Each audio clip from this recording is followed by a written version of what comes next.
Bienvenidos de nuevo a nuestro estudio bíblico El Santo Rosario, síntesis de todo el Evangelio. Hoy entramos en el quinto misterio doloroso, la crucifixión y muerte de Jesús. Empecemos con la oración que Cristo nos ha enseñado. Padre nuestro que estás en el cielo, santificado sea tu nombre. Venga a nosotros tu reino. Hágase tu voluntad así en la tierra como en el cielo. Danos hoy nuestro pan de cada día y perdona nuestras ofensas, como nosotros perdonamos a los que nos ofenden. Y no nos dejes caer en tentación, mas líbranos del mal. Amén. Todo el drama salvífico apuntaba a este momento. Todo el propósito de la creación reflejaba este instante.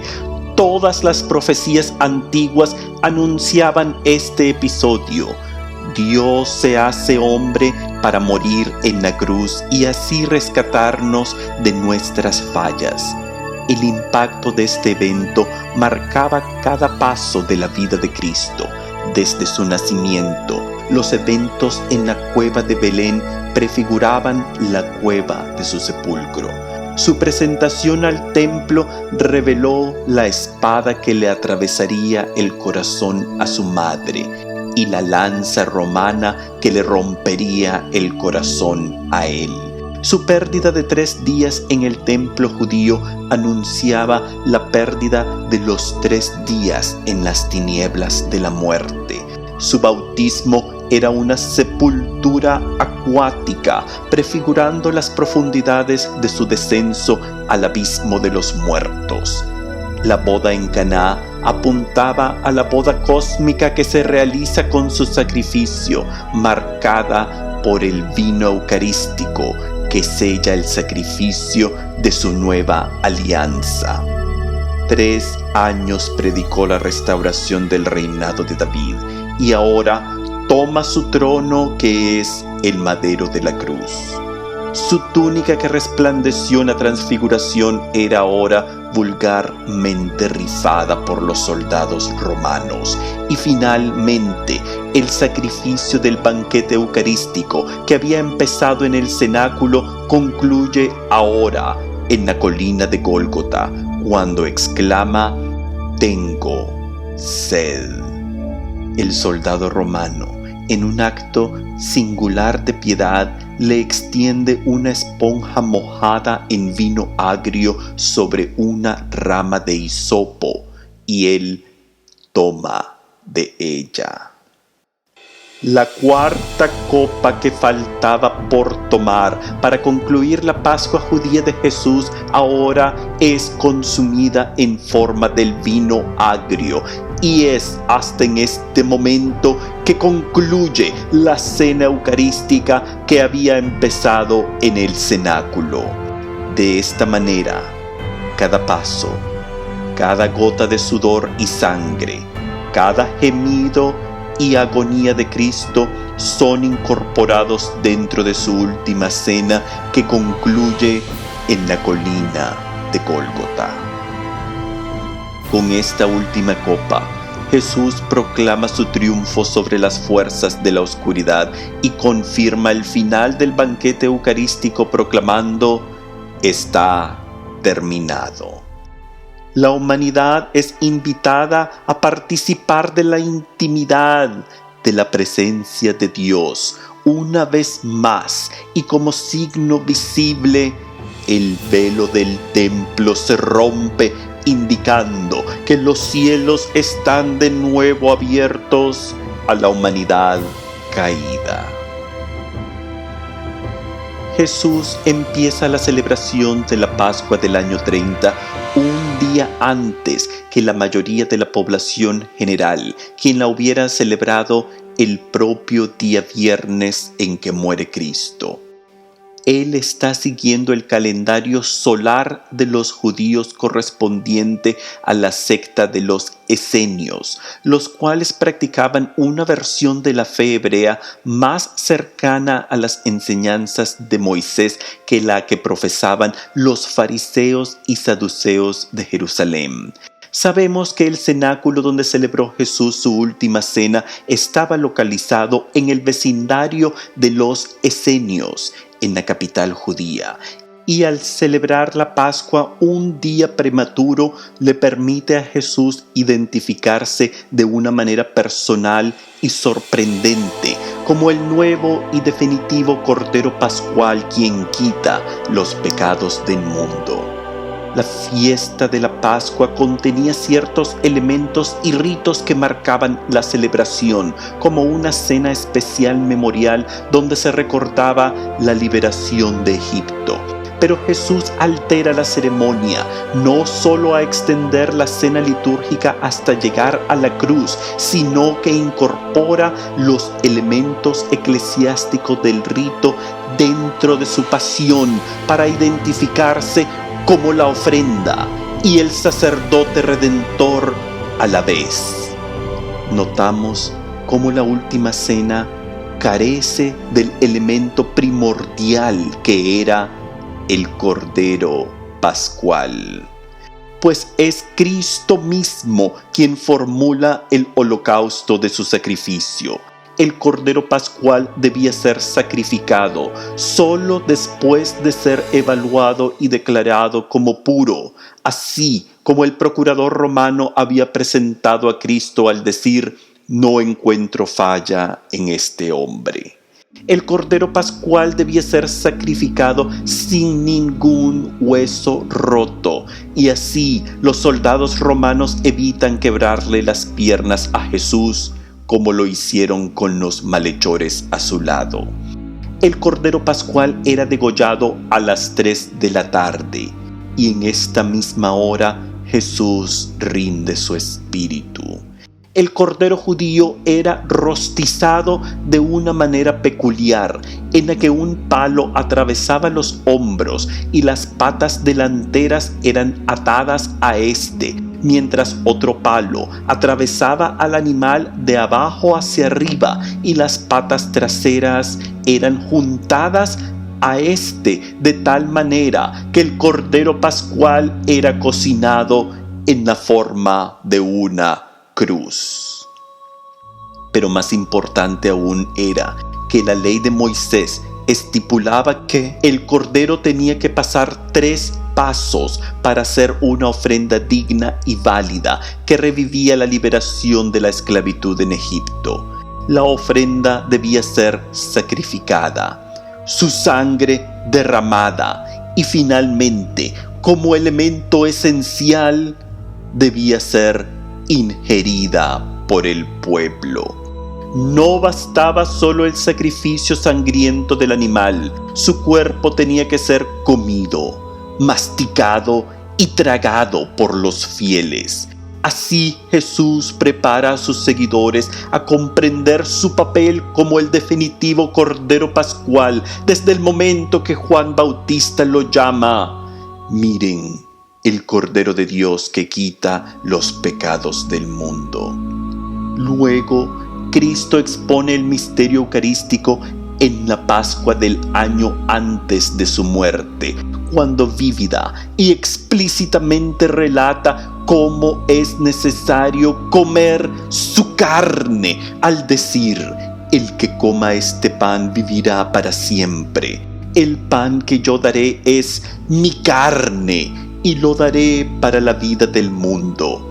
Notamos que el lenguaje del evangelista Juan aplica los verbos en griego a la triple afirmación de Cristo de comer su carne, correspondiente a las palabras comer, masticar y tragar. Jesús cuelga de un madero y su espalda, rota por los látigos romanos, moja con su propia sangre la madera de la cruz, y ésta se convierte en la puerta que abre el cielo a la raza caída. Mientras tanto, el soldado romano le trae el vino agrio sobre una rama de hisopo.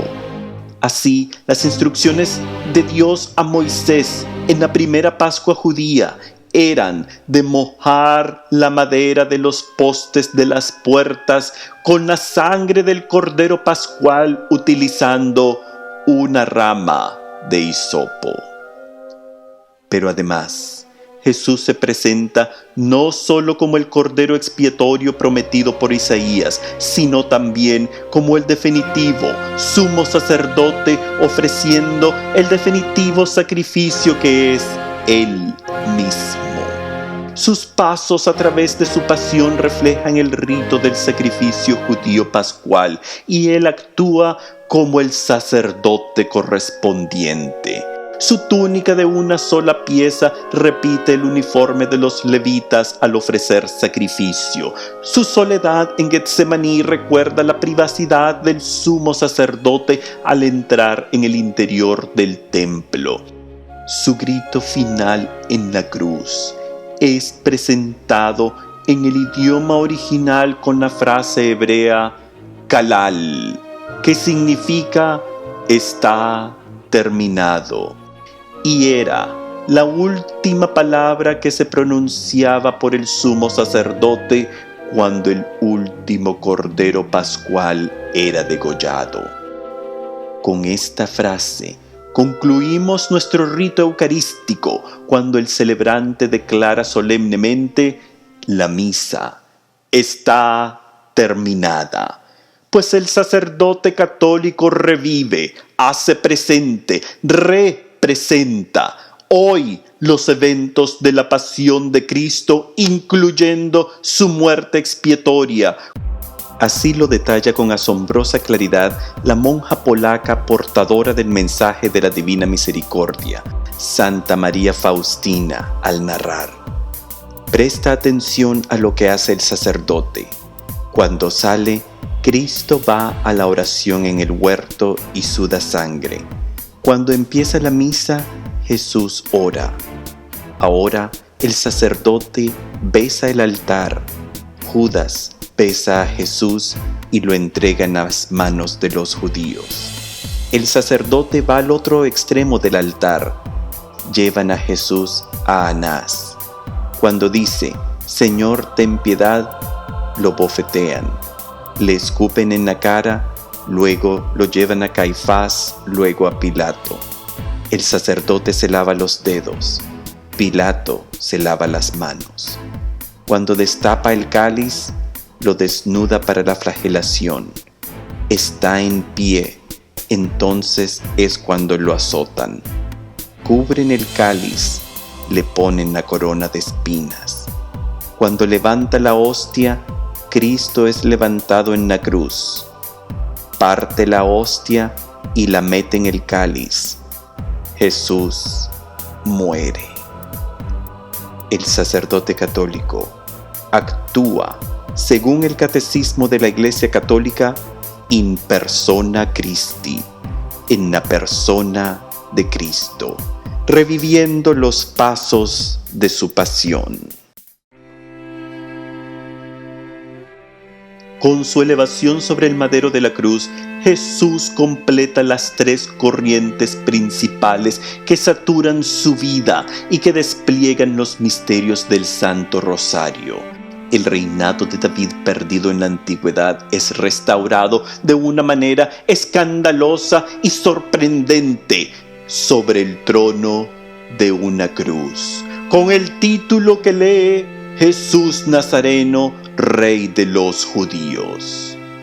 A esto, el Catecismo de la Iglesia Católica señala: por la cruz de Cristo será definitivamente establecido el reino de Dios.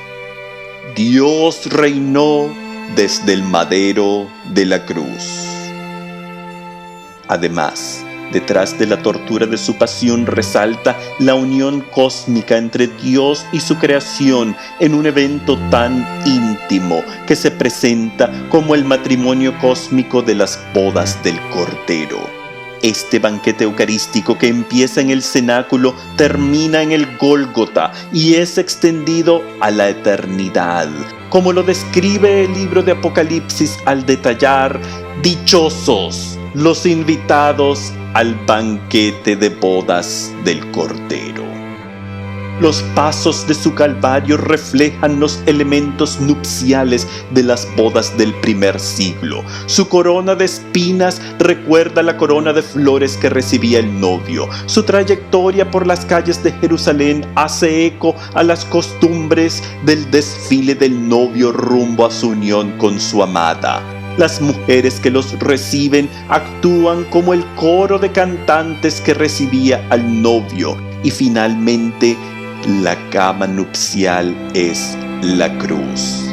Y desde aquí, Dios formula una nueva creación encabezada por el nuevo Adán, Jesús, quien finaliza su jornada terrestre gritando: Kalal, está terminado, que el evangelista Juan traduce al griego de su época con las palabras equivalentes a está consumado.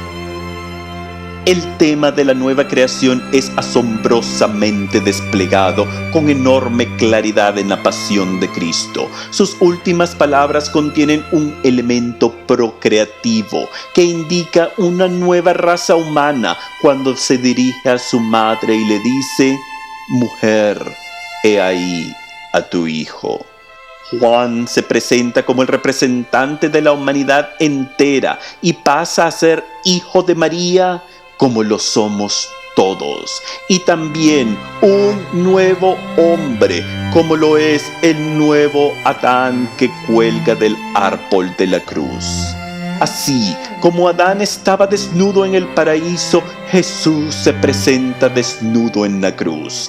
Como Adán era el Hijo de Dios, Jesús es el verdadero y completo Hijo del Altísimo. Como Adán cae en un profundo sueño donde se le abre su costado para formar a su esposa Eva, Jesús cae en el profundo sueño de la muerte y se le abre el costado de donde brotan los elementos significativos de los sacramentos de su esposa, la Iglesia. Bautismo y Eucaristía, representado en la sangre y el agua que fluyen de su costado. Mientras Adán es expulsado del paraíso por comer el fruto de un árbol, la humanidad es invitada a regresar a este paraíso al comer el fruto del árbol de la cruz, que es el cuerpo de Cristo, la Eucaristía. Y aún más, sin saberlo, las fuerzas romanas eligieron la colina de Gólgota como el punto de ejecución de los criminales de Judea, convirtiéndose en instrumentos del plan salvífico. Aquí Jesús rinde su vida en un sacrificio voluntario, y según las creencias judías, Gólgota era el sitio de la tumba de Adán. La tradición cristiana refleja esta creencia, pues aún hoy en día el templo del Santo Sepulcro guarda en su punto más profundo la capilla de Adán, donde leyendas antiguas relatan cómo la sangre salvadora de Cristo, el nuevo Adán, corre hasta llegar a tocar la calavera del primer hombre, como un signo externo del perdón del pecado original cometido por éste. El primero de gozar del regreso al paraíso es el compañero de tortura de Jesús, el ladrón a su lado, a quien le indica: hoy mismo estarás conmigo en el paraíso. Y durante el momento de su muerte, el velo del templo se rompe como una señal que el paraíso celestial está abierto y accesible de nuevo a la nueva raza humana que Jesús inaugura. Notamos que esta cortina del templo judío era una enorme tela de unos 9 centímetros de grueso. Su altura era la misma del templo judío, Su peso requería 300 hombres para colgarlo. Este velo era de color azul y decorado con estrellas indicativas del firmamento del cielo, por lo cual su ruptura es un signo público y dramático de que los cielos están ahora abiertos, accesibles a la nueva creación, y ahora Cristo invita a toda la nueva raza humana a acompañarlo en su nuevo reino, como lo cita el Catecismo al decir: exaltado en la cruz, atrae a todos los hombres hacia Él. El deseo del Maestro de Galilea es que todos entremos en esta unión íntima con Él, pero nuestra decisión es individual y personal. Mientras un ladrón es invitado a participar del banquete eterno en el paraíso celestial, el otro desperdicia sus últimos alientos terrenales para burlarse y maldecir al Hijo de Dios. Esta negación de muchos, ejemplada por el ladrón irredento, es el dolor de Cristo, quien presencia cómo su sacrificio no salvará a algunos.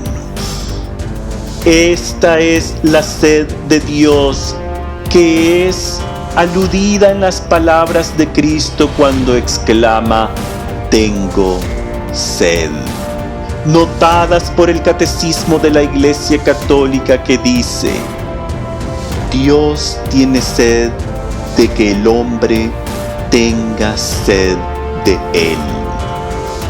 Pues la sed de Cristo es un aviso externo de la sed por nuestro amor, como lo expresa durante su encuentro con la mujer samaritana, y le expresó su sed al decirle: dame de beber. Luego Jesús se le revela como el prometido Mesías y añade: el que beba del agua que yo le daré nunca volverá a tener sed. El agua que yo le daré se convertirá en él en un chorro que salta hasta la vida eterna.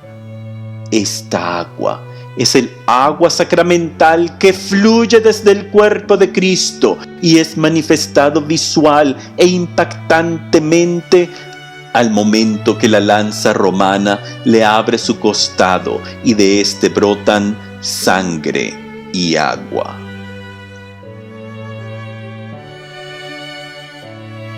El evangelista Juan toma esfuerzos enormes en destacar este detalle de la muerte de Cristo. Él escribe: uno de los soldados le abrió el costado con una lanza, y al instante salió sangre y agua. El que lo vio da testimonio, su testimonio es verdadero, y aquel sabe que dice la verdad, y da este testimonio para que ustedes también crean. Esto sucedió para que se cumpliera la escritura que dice: contemplarán al que traspasaron. Este evento que conmueve al evangelista es una imagen majestuosa que revela a Cristo actuando como el nuevo, definitivo, cósmico y eterno templo de Dios. Recordamos cómo el culto judío era una religión a base de sacrificios sangrientos. Durante la Pascua judía se calcula que cerca de 250.000 corderos eran degollados en el complejo del templo. Toda esta sangre corría hacia un lado del templo donde desembocaba en el río Gihón, y el agua y sangre se mezclaban para correr a través del valle de Kidrón. Ahora, el evangelista une esta escena dramática del agua mezclada con la sangre de los sacrificios en la persona de Jesús. Su cuerpo se ha convertido en un nuevo templo, como lo había anunciado. Destruyan este templo y en 3 días lo reconstruiré.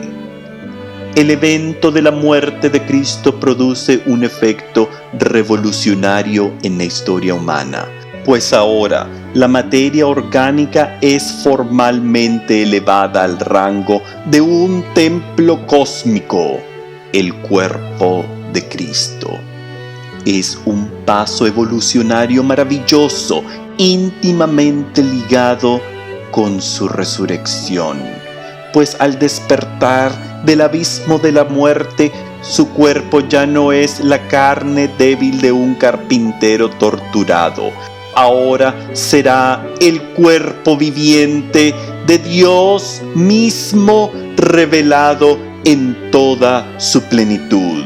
Espíritu, materia y divinidad se congregan en Jesús para formar la nueva creación que es incorporada dentro de la creación original de Dios mismo.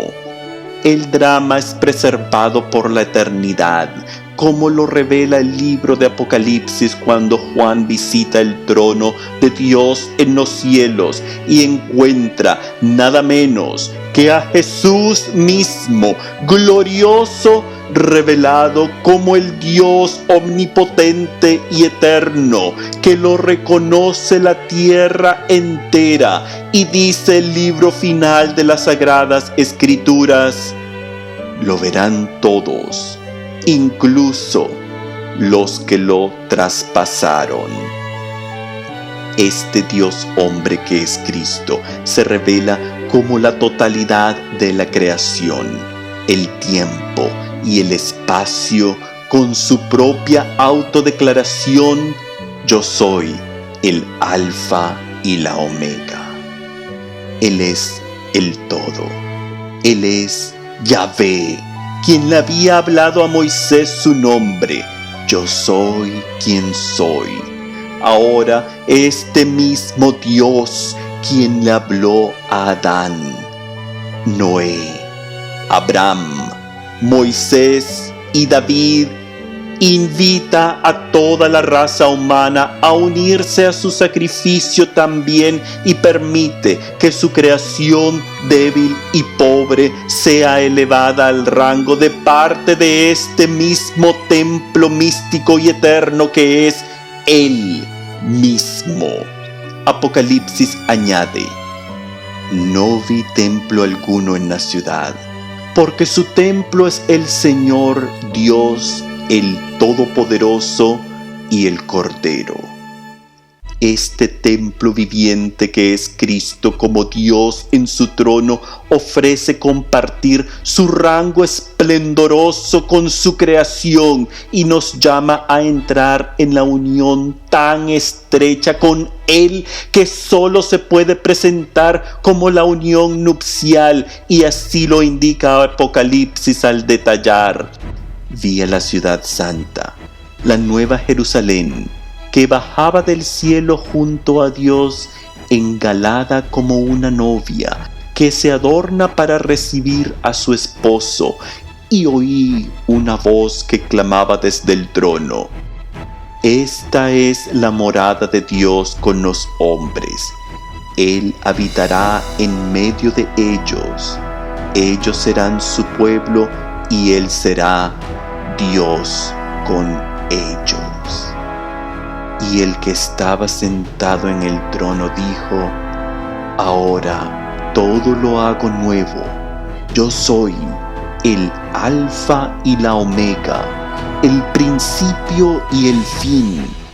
El que tenga sed, yo le daré de beber gratuitamente del manantial de la vida.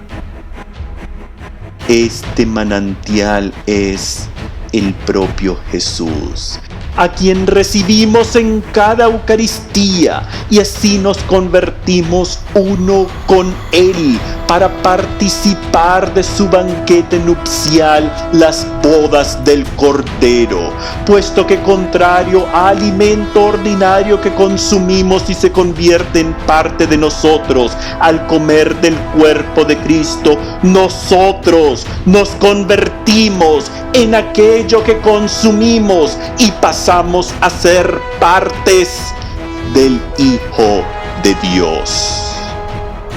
Con esta unión eucarística nos convertimos en partes del cuerpo místico de Cristo. Así lo detalla San Pablo al decir: ustedes son el cuerpo de Cristo.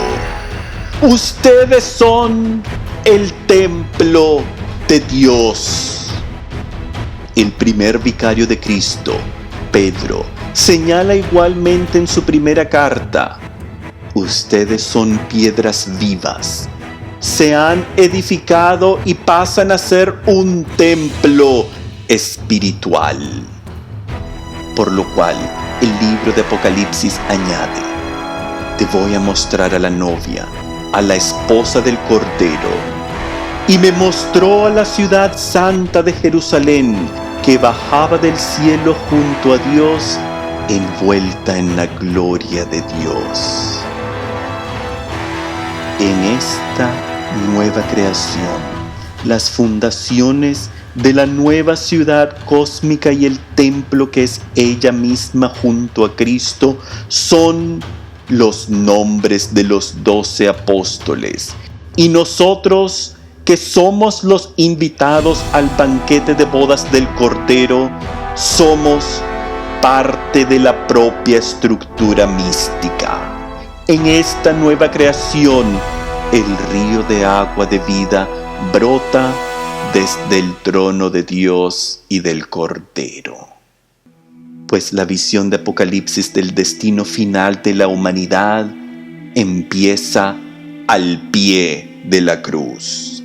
El agua brota del cuerpo de Cristo como un aviso del manantial eterno que brota desde su trono glorioso, y el velo del templo se rompe, pues ahora estamos invitados a participar de la presencia de Dios, ya no como sus hijos exiliados, sino como su propia esposa y parte de Él mismo, parte del templo espiritual que es Cristo Jesús. La cruz es por lo tal la culminación de todos los momentos de la historia. El sacrificio de Cristo era la cumbre del drama salvífico, y este es el sacrificio que revivimos y hacemos presente en cada altar católico. Por lo tal, el cosmos, toda la creación, todo el tiempo y el espacio estaba preparado para este evento trascendental. Dios nace, crece y muere para que el hombre pueda regresar a la presencia de su Padre Creador. Por lo tal, entrar en el misterio de la cruz es entrar en los misterios más profundos de nuestra fe, pues la cruz es la señal del Cordero y la revelación del Dios Trinitario. La cruz despliega la presencia trinitaria que enmarca nuestras vidas de fe. Entramos en la familia de Dios a través de las aguas bautismales y somos sellados con las palabras trinitarias: te bautizo en el nombre del Padre, y del Hijo, y del Espíritu Santo. Mientras recibimos la señal del Dios verdadero, la cruz. Esta señal estaba profetizada en la antigüedad por Ezequiel, quien detalla su visión del juicio de Jerusalén y cómo los seguidores de Dios serían salvados al ser reconocidos por la marca de Dios. Recorre Jerusalén, marca con una cruz en la frente a los hombres que se lamentan y que gimen por todas esas prácticas escandalosas. Esta cruz es la marca del Cordero que igual señala a los fieles durante el juicio final, como lo detalla el Apocalipsis. No hagan daño a la tierra, ni al mar, ni a los árboles, hasta que marquemos con el sello la frente de los servidores de Dios. Esta marca en la frente es la cruz, de tal manera que ser incorporados dentro de la cruz es ser asumidos dentro de la propia Trinidad. Así, el misterio trinitario que se había revelado en plenitud durante el bautismo de Cristo es recapitulado en el sacrificio de Él cuando se presenta la triple dimensión del Dios verdadero, pues el Hijo encarnado declara: Padre, en tus manos encomiendo mi espíritu, citando el Salmo 31. Este espíritu es el mismo que Cristo otorga a sus discípulos en su primera aparición después de su resurrección, y el cual se derrama en plenitud sobre la nueva iglesia en Pentecostés. Así, participamos del sacrificio de Cristo en la Eucaristía, y por lo tal, cuando nos unimos al cuerpo de Cristo, estamos entrando no solo en la unión nupcial con el cuerpo de Jesús, sino también en las profundidades del misterio del Dios Trinitario. Este misterio estaba escrito desde los tiempos remotos por la propia creación.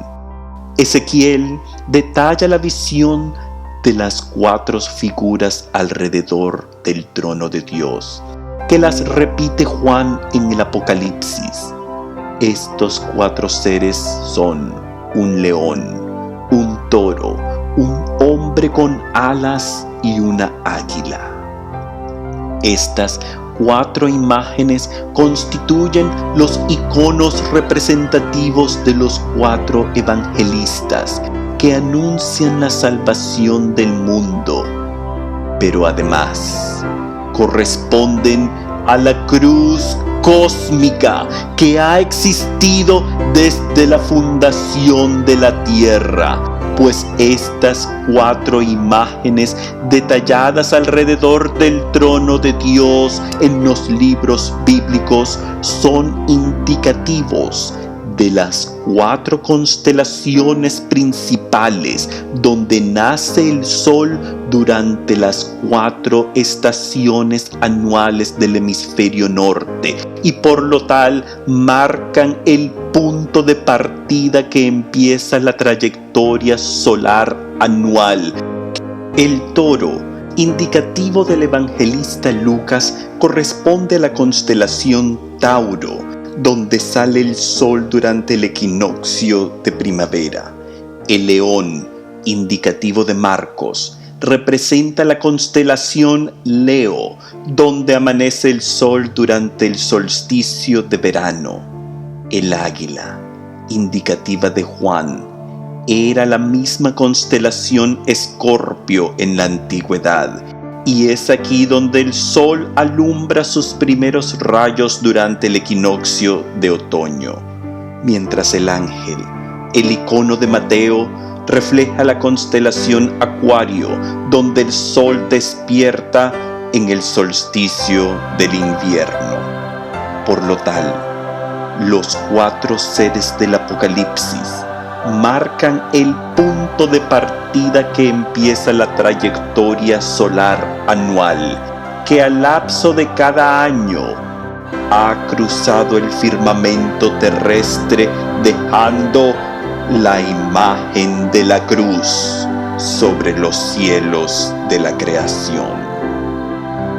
Este sendero solar es el icono ardiente que despliega la cruz salvadora, brillando sobre los campos terrestres desde la entrada de Adán hasta el regreso del nuevo Adán, Cristo Jesús.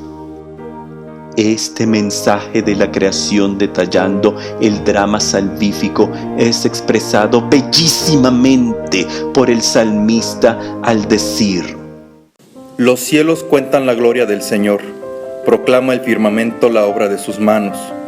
Un día al siguiente le pasa el mensaje y una noche a la otra se lo hace saber. No hay discursos ni palabras ni voces que se escuchen, mas por todo el orbe se capta su ritmo y el mensaje llega hasta el fin del mundo. Al sol le fija una tienda en lontananza, de allí sale muy alegre, como un esposo que deja su alcoba, como atleta a correr su carrera. Sale de un extremo de los cielos y en su vuelta, que alcanza el otro extremo, no hay nada que se escape a su calor. Para los que carecen de fe, el misterio de la cruz es un obstáculo insuperable. Ante los ojos del mundo, la locura de la cruz es una deshonra inaudita. La mente limitada por las fronteras materiales, temporales y terrestres no pueden reconocer la grandeza del trono de la cruz y en vez ven la gloria del madero de Gólgota como una abominación repulsiva. Esta era la mentalidad de los que se oponían al mensaje de Cristo. En la cruz, sus críticos enfatizan su aparente fracaso y se burlan de él con el mismo llanto del mundo sin fe. Abandona la cruz. 3 veces Jesús escucha los reclamos de parte de la muchedumbre, los jefes eclesiásticos y el ladrón recalcitrante diciéndole: si tú eres el rey de los judíos, sálvate a ti mismo. Que ese Mesías, ese rey de Israel, baje ahora de la cruz. Si eres el Hijo de Dios, libérate del suplicio y baja de la cruz. El reclamo del mundo incrédulo es el rechazo de la cruz. Como el demonio había tentado a Cristo al inicio de su ministerio diciéndole: si eres el Hijo de Dios, convierta estas piedras en pan. Ahora aquellos sin fe lo retaban: si eres el Hijo de Dios, baja de la cruz. La prueba final era el reto que Pedro no podía entender al inicio de la misión de Cristo, y el cual, una vez enfrentado con el anuncio de la cruz, le reclama a Jesús: Dios no lo permita, Señor, nunca te sucederán tales cosas. Pero Jesús lo regaña: retírate y ponte detrás de mí, Satanás. El plan del demonio es borrar la cruz, y el mundo defiende el rechazo del Gólgota por no entenderlo bajo los ojos de la fe. Sin embargo, mientras aquellos más cercanos a él lo traicionaban, mientras su propio primer papa lo negaba, hubo un discípulo que se destacó y pudo encontrar la audacia de arriesgar el arresto romano y pararse fiel al pie de la cruz. El joven Juan desarrolla un valor admirable y acompaña a Jesús hasta el final. Pero la fuente de esta fuerza asombrosa es una persona que bajo los ojos del mundo era tan solo una pobre viuda viviendo una existencia cotidiana en una remota provincia del Imperio Romano. Sin embargo, esta fuente de gracia y valor para Juan era la Inmaculada María Santísima. A ella se le reveló el plan salvífico que completaba las profecías antiguas a través de un ángel en su presencia. Ella fue la primera evangelizadora cuando lleva al Verbo encarnado en su vientre a su prima Isabel. Ella fue el instrumento que conecta el infinito con la creación temporal.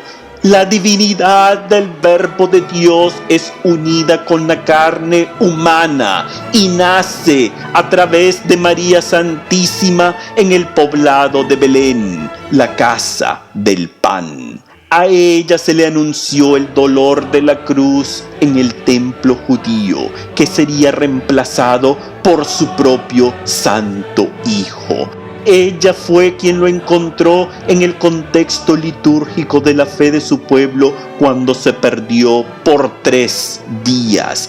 Y ella fue por la cual el misterio de la redención humana empieza a revelarse, pues por sus súplicas las aguas en Caná se transformaron en el aviso del vino eucarístico. El que se acercaba a ella encontraba a su Hijo. Y así la iglesia infante se reúne en espera del Espíritu Santo en el cenáculo alrededor de esta mujer, quien es finalmente revelada públicamente en el Apocalipsis como el arca viviente de la nueva alianza sellada en la madera de la cruz. Esta mujer que reúne a la humanidad con su Dios trinitario es el modelo perfecto del cristiano verdadero, pues ella es el espejo viviente de la propia Santísima Trinidad, siendo la hija del Padre, la madre del Hijo y la esposa del Espíritu Santo. Por lo tal, nuestra misión era adquirir el cuerpo de Cristo que entrara dentro de nosotros como ocurrió con María Santísima, para que así nos convirtamos como ella en sagrarios vivientes, partes del templo místico de Dios que es Él mismo y miembros de la propia Trinidad. El que encuentra a María, encuentra a Cristo, así como lo hicieron los magos del Oriente. Y el que se para al pie de esta mujer, obtiene la fuerza sobrenatural de resistir las tentaciones del demonio y enfrentar el dolor de la cruz con valor como lo hizo Juan. Esta mujer nos deja las instrucciones en el Evangelio: hagan lo que Él les diga. Pero estas no serían sus últimos encargos a los hijos de Eva. 100 años en el pasado, María Santísima visitó la tierra de Portugal y le trae un simple mensaje a 3 niños en Fátima: recen el rosario todos los días. Pues aunque hay diversas maneras de entrar en el misterio trinitario que despliega la cruz, el camino más directo es a través de las cuentas del rosario. Concluimos esta presentación en honor a nuestra Madre, quien nos trajo a su Hijo para liberarnos del pecado y abrir el cielo y el paraíso a la raza caída. Dios te salve María, llena eres de gracia, el Señor está contigo, bendita tú eres entre todas las mujeres y bendito es el fruto de tu vientre Jesús. Santa María, Madre de Dios, ruega por nosotros pecadores, ahora y en la hora de nuestra muerte. Amén.